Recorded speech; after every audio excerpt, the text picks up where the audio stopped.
Chegada ao Monte Sinai. Então, Cristão saiu do caminho para seguir a estrada que levava à casa do Senhor Legalidade, em busca de ajuda. Ao chegar perto do monte, porém, este pareceu-lhe demasiadamente alto, e o íngreme rochedo dava a impressão de estender-se sobre a estrada. Cristão teve medo de aventurar-se mais perto, receando que o rochedo caísse-lhe em cima. Ficou lá, sem saber o que fazer. Seu fardo agora parecia mais pesado que antes. Além disso, chispas de fogo desciam do monte, fazendo-o suar e tremer. Ele estava arrependido de haver seguido o conselho do Senhor sábio segundo o mundo. Novamente unido a Evangelista. Então ele viu o Evangelista caminhando para ele e sentiu-se envergonhado. Evangelista tinha um olhar muito severo e começou a reprová-lo. "O que está fazendo aqui, Cristão?" Cristão não sabia o que dizer. Estava mudo. Então o Evangelista indagou. "Você não é o homem que encontrei chorando fora da cidade da destruição?" Cristão: "Sim, senhor. Devo confessar que sou eu." Evangelista: "Eu não o orientei a ir para a Portinhola?" Cristão: "Sim, irmão, você o fez." Evangelista: "E como foi que se desviou tão rapidamente? Porque agora você está bem longe do caminho."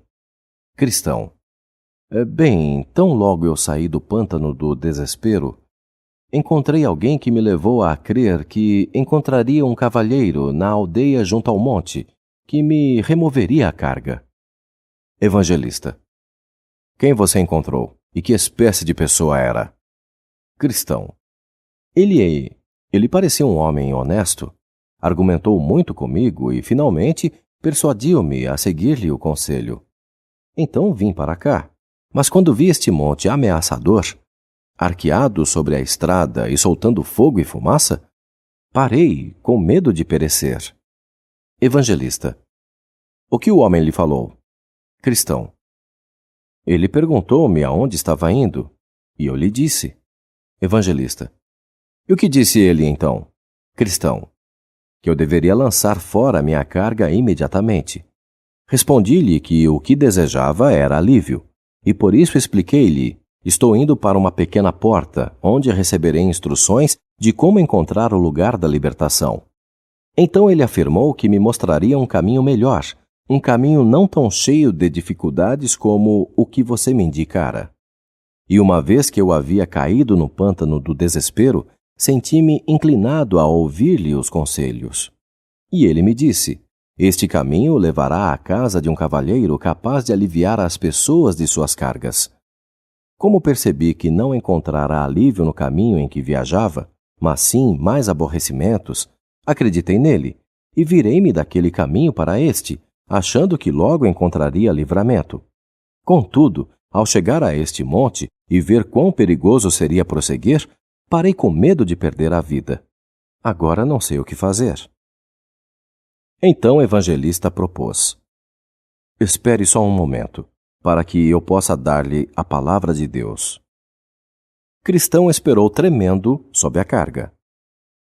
Advertiu-o então o Evangelista: "Vede que não rejeiteis ao que fala, porque se não escaparam aqueles que rejeitaram o que na terra os advertia, muito menos nós, se nos desviarmos daquele que é dos céus. Mas o justo viverá da fé, e se ele recuar, a minha alma não tem prazer nele." Evangelista aplicou as palavras dizendo: "Você é um homem em dificuldade." Começou rejeitando o conselho do Altíssimo e retirando os pés do caminho da paz, quase arriscando a sua alma. Cristão caiu-lhe aos pés, chorando: "Ai de mim, pois estou perdido." Evangelista tomou-o pela mão direita, dizendo: "Todo tipo de blasfêmia e pecado será perdoado ao homem. Não seja incrédulo, mas crente." Com isso, Cristão reviveu e firmou-se diante de Evangelista. Evangelista: "Agora, Dispense mais atenção à seriedade às coisas que lhe digo. Vou mostrar-lhe quem é aquele que o desencaminhou e o lugar para onde ele o dirigia. O homem que o encontrou na planície é um certo Senhor sábio segundo o mundo. Este nome lhe é apropriado, porque ele possui a sabedoria deste mundo, e nada sabe sobre a vida por vir. Prefere a doutrina deste mundo, porque ela o protege da cruz. Por essa razão, sempre vai à igreja da cidade da moralidade, possuindo uma mente carnal. Ele busca perverter a verdade deste seu livro. Há 3 coisas no conselho desse homem que você deve abominar totalmente. Primeiro, ele desvia as pessoas do caminho certo. Segundo, ele empenha-se para tornar a cruz odiosa. Terceiro, ele a assenta aos pés das pessoas no caminho que conduz à morte. Primeiro, você deve detestar o modo como ele o desvia da verdade. Sim, e abominar o seu próprio consentimento nisso, porque isso é rejeitar o conselho de Deus para aceitar o conselho de um homem pecaminoso. Jesus, o seu Senhor, diz: Porfiai por entrar pela porta estreita, porque estreita é a porta, e apertado o caminho que leva à vida, e poucos há que a encontrem. Este homem mau desviou-o da porta estreita e do caminho que leva à vida, para o caminho que quase o levou à destruição. Portanto, odeie o fato de ele o desviar do caminho, e despreze a si mesmo por haver sido tão facilmente desencaminhado do rumo certo. Segundo, deve detestar o modo como ele diligencia para tornar-lhe repulsiva a cruz, pois você foi ensinado a preferir a cruz aos tesouros do Egito. Além de que o Rei da Glória lhe dá dito que aquele que buscar salvar a própria vida, perdê-la-á. Por conseguinte, é deveras destrutivo o ensino de que o caminho certo, sem o qual não podemos ter a vida eterna, é o caminho da morte. Portanto, você deve odiar esta doutrina. Terceiro, precisa considerar a pessoa para quem ele o enviou e ver quão incapaz esta pessoa é de libertá-lo de sua carga e de sua condenação eterna. Esse homem chamado legalidade, a quem ele o enviou, é o filho da escrava, que se acha na escravidão com seus filhos e, simbolicamente, é o mesmo que este monte alto, o Monte Sinai, que você temia cair sobre si. Agora, se ela e todos os seus filhos acham-se escravizados, como você pode esperar que algum deles o livre? Este senhor legalidade, que nasceu no Monte Sinai, é incapaz de livrá-lo de sua carga. Ele jamais livrou alguém de seu fardo de pecado, e nunca o fará. Você não pode ser justificado pelas obras da lei. Pelos feitos da lei, ninguém pode ser limpo de seus pecados ou aliviado de sua carga.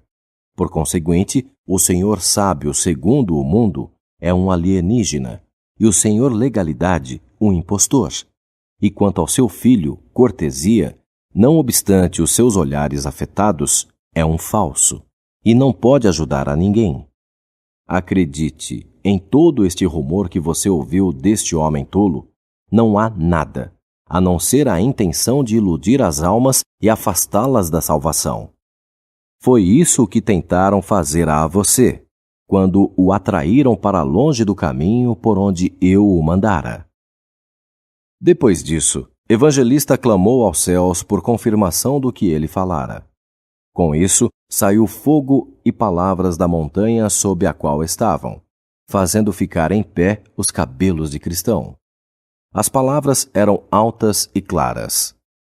Todos aqueles, pois, que são das obras da lei, estão debaixo da maldição, porque escrito está: maldito todo aquele que não permanecer em todas as coisas que estão escritas no livro da lei, para fazê-las.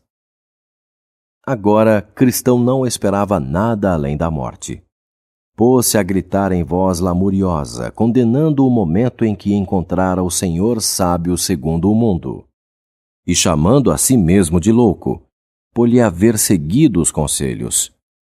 Também declarou-se profundamente envergonhado só de pensar que os argumentos daquele homem, embora fossem apenas produto de uma mente carnal, haviam tido sobre ele influência suficiente para fazê-lo renunciar ao caminho certo e seguir o caminho do mundo.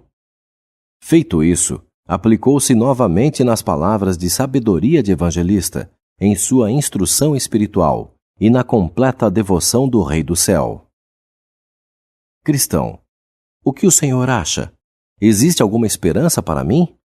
Posso agora voltar ao ponto onde desisti e ir para a Portinhola? Ou serei abandonado por causa desses infiéis e mandado para longe da porta em desonra?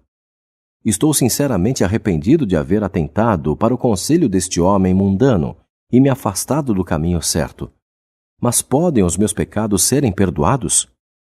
Evangelista, o seu pecado é realmente grande. Envolve 2 males. Você abandonou o caminho certo e andou numa trilha proibida. Contudo, o homem na porta o receberá, porque ele tem grande misericórdia e boa vontade para com toda a humanidade. Tão somente preste atenção para não se desviar outra vez, a fim de não perecer no caminho, quando em breve se inflamar a sua ira.